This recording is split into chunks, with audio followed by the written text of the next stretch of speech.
There's 170 women that are either mentioned by name or alluded to in Scripture. But there is only one woman that Jesus ever tells us to remember. In the midst of a discourse about the end times, Jesus said, remember Lot's wife. The only thing we know about Lot's wife. In Genesis 19:26, but Lot's wife looked back and became a pillar of salt.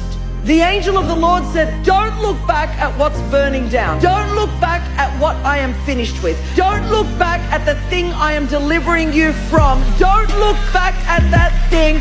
Look forward to the future. It says, but Lot's wife looked back and she became a pillar of salt. She got calcified and stuck in a place that she was only meant to be passing through. And our world has shifted and a shaking has happened and things as we've known it are burning to the ground. And that word look back in the original language, it's look back with longing and a desire to go back. Her attachment to the past was greater than her commitment to the future.